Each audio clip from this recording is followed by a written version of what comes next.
परिवारजनों, मैं लगातार महिलाओं को आगे बढ़ाने की बात करता हूं, उनके विकास को केंद्र में रखकर नीतियों की बात करता हूं। ऐसा इसलिए क्योंकि मैंने महिलाओं के नेतृत्व को, उनके सामर्थ्य को, उनकी रिजल्ट देने की काबिलियत को देखा है। मैं वर्षों तक गुजरात में मुख्यमंत्री रहा। मेरे अपने अनुभव है कि जब मातृशक्ति को काम मिलता है तो कैसे परिणाम देती है। हमने गुजरात में समरस ग्राम की योजना बनाई थी और उसमें एक विशेषता थी कि जहां पर गांव के प्रधान के रूप में महिला के लिए आरक्षण है, वो सीट रिजर्व है, अगर उस गांव के सब लोग मिलकर के निर्विरोध उसको चुनते हैं और सभी पुरुष अपने आप को विड्रॉ करके सारे मेंबर महिला, 100% महिला मेंबर, उनको मैं समरस ग्राम पंचायत कहता था। और गुजरात में हजारों ऐसी पंचायतें बनी थी जिसमें एक भी पुरुष सदस्य नहीं था, 100% महिला सदस्य थी और उत्तम से उत्तम विकास के काम उन्होंने करके दिखाया था। साथियों, महिलाओं की शक्ति, उनकी सोच क्या होती है, इसके मेरे पास अनेक उदाहरण हैं।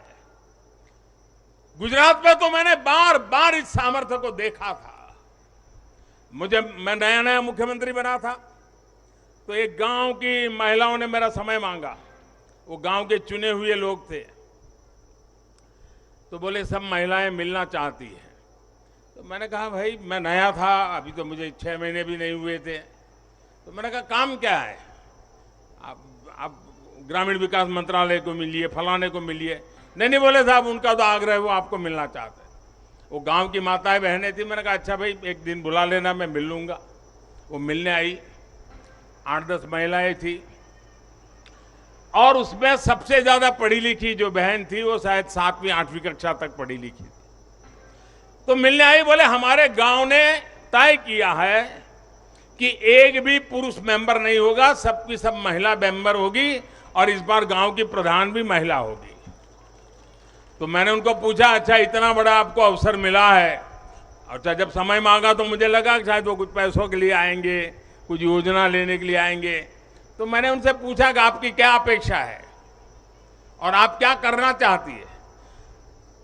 7वीं 8वीं कक्षा पढ़ी लिखी वो गांव की प्रधान महिला और बाकी मेंबर तो उससे भी कम पढ़े लिखे थे। वो 8-10 बहनें आई थी, गांव की बहनें थी। पहली बार गांधीनगर देखा था। उन्होंने मुझे जो जवाब दिया, मैं समझता हूं सार्वजनिक जीवन में काम करने वाले हम सबके लिए प्रेरणा है। उस बहन ने मुझे कहा कि मेरी एक इच्छा है, हमें 5 साल मिले हैं, हम 5 साल में ऐसा कुछ करना चाहते हैं कि हमारे गांव में एक भी व्यक्ति गरीब न रहे। आप कल्पना कर सकते हैं क्या दृष्टिकोण होगा उनका। और सच में ट्रांसफॉर्मेशन का कहां आधार होता है ये उनको मालूम था। ये सामर्थ्य और सोच हमारी माताओं बहनों के गांव में बैठी बहनों को भी होता है। साथियों, महिलाओं में सकारात्मक बदलाव की प्रवृत्ति और संसाधनों के बेहतर से बेहतर इस्तेमाल की दूरदर्शिता हमें हर जगह पे मिलती है। परिवार में तो डगर डगर पे नजर आता है। अभी कुछ दिन पहले मैं मध्य प्रदेश गया था, तो वहां शहडोल के पास एक आदिवासी गांव में गया। तो सभी आदिवासी बहनों को बुलाया था, लेकिन विशेषता यह थी कि उसमें 100 से ज्यादा लखपति दीदी आई थी, आदिवासी बेटियां, लखपति दीदी। तो मैंने उनसे संवाद किया। एक बहन ने जो मुझे बताया वो वाकई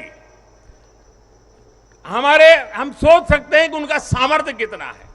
वो आदिवासी बेटी जो कहती है मैं लखपति दीदी हूं, मैं आज विमेन सेल्फ हेल्प ग्रुप के द्वारा ये काम करके इतना इतना कमाती हूं। तो मैंने पूछा, इतना पैसा कमाने लगी तो करती क्या हो? एक आदिवासी महिला मुझे कह रही है, ये दिल्ली की महिलाओं के लिए भी आश्चर्य होगा। वो कहती है कि मेरे पति साइकिल पे जाते थे काम करने के लिए, रोजगार ढूंढने के लिए साइकिल पे जाते थे। मैं लखपति दीदी बन गई तो मैं उनके लिए स्कूटी ले आई। देखिए आत्मविश्वास। वो कह रही है मैं मेरे पति के लिए स्कूटी ले आई। फिर बोले मुझे पता चला कि मुझे बैंक से लोन मिल सकती है, तो मैंने सोचा कि मैं लोन से ट्रैक्टर ले लूं। बोले मैंने लोन से ट्रैक्टर लिया और मेरे पति को स्कूटी लेकर के मैंने उनको बदले में ट्रैक्टर दे दिया। और मेरे पति ट्रैक्टर लेकर के अगल बगल के गांव में खेती के लिए, लोगों की सेवा के लिए जाते और कमाई करते हैं। और बोले अब तो मेरी स्थिति है कि मैं कुछ ही महीनों में वो ट्रैक्टर की लोन भी वापस कर दूंगी। यानी एक मेरी आदिवासी बहन लखपति दीदी की क्या विजन होता है, कल्पना होती है।